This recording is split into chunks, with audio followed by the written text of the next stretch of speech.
Hello everyone, welcome back to my channel.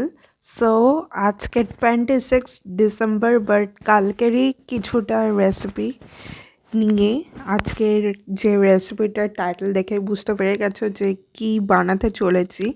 তো সেইটারই ওই কালকের যে ডোটা পিৎজার যে বেসটা আমি ইউজ করতে পারিনি সেটাই এখন আমি এই রেসিপিটার মধ্যে আমি ইউজ করে নিচ্ছি। তো তোমরা দেখতে থাকো, সঙ্গে থেকো।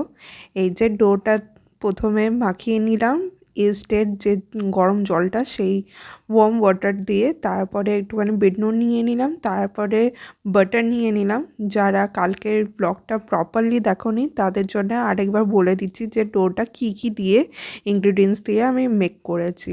তারপরে একটুখানি বেকিং সোডা আর বেকিং পাউডারও ইউজ করেছিলাম। দেন ওভারনাইট যেহেতু রাখা হয়েছে, কিন্তু আমি প্রথমে ভেবেছিলাম 1 আওয়ার রাখবো, তাই অয়েল মেখে রেখে দিয়েছিলাম। আর তোমরা যারা ওভারনাইট রাখছো তারা অয়েল মেখে রাখো না, তার পরের দিন একটুখানি মানে রুম টেম্পারেচারের মধ্যে নিয়ে আসবে, তারপরে আরেকবার মেখে নেবে, তাহলে একটুখানি সুবিধা হবে। তো এই যে আমি রেখে দিয়েছিলাম, তারপরে দেখো পুরোটাই একদম সফট হয়ে গেছে ওভারনাইট রাখার পরেও। ফ্রিজে আমি রেখে দিয়েছিলাম তারপরেও। আর এই যে এখানে বানানো হচ্ছে দম আলু। আহ, দম আলুরও রেসিপি খুব তাড়াতাড়ি আসতে চলেছে। আজকে শুধু নানটার রেসিপিটা দিয়ে দিচ্ছি। অলরেডি আমার বার্থডে ব্লগে আছে, বার্থডে যে ভিডিওটা আমি আপলোড করেছিলাম সেখানেও নান বানিয়েছিলাম, তাও আরেকবার দিয়ে দিচ্ছি। এই যে এখানে সেসেমি সিডস আছে, তারপরে ডোগুলো আছে, আর বাটার দিয়ে আমি নানটা যেহেতু বানাচ্ছি তাই। ও, আর ধনে পাতাও আমি নিয়েছি, করিয়ান্ডার লিভস। আর এই যে ভালোভাবে দেখো সফট হয়েছে আর ফ্লপিও হচ্ছে, তাড়াতাড়ি আমরা কুক হয়ে যাচ্ছে, তো দেখতে পাচ্ছ। আর ওভারঅল জনের জন্য, এই জনের বলছি, 3 জনের জন্য 9টা হয়ে গেছে।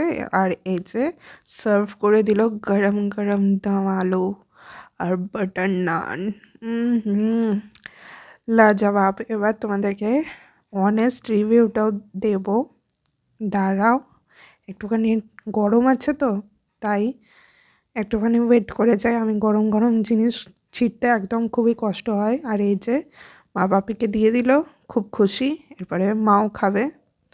তো চলো এরপরে আমি তোমাদেরকে রিভিউটা দিই। আমি কিন্তু একদমই ফেক রিভিউ দিই না, আমি বারবার বলি আমার ব্লগে, সত্যি আমি অনেস্ট রিভিউ দিই। যেটা আমার মনে হয় যে খারাপ সেটা আমি মুখের উপরে বলে দিই।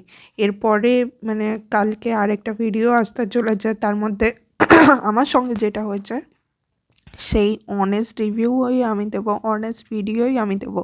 আর এই দেখো একদম এইটা তো নান বানিয়েছি, বাট কুলচার মতনও কিছুটা হয়ে গেছে, ভিতরে তো আমি স্টাফিংস কিছু দিইনি, তাই কুলচা বলাটা ভুল। বাট মানে রেস্টুরেন্ট স্টাইলের মতনই কিন্তু নানটা হয়েছে, সেটাই আমি বলতে চাইলাম।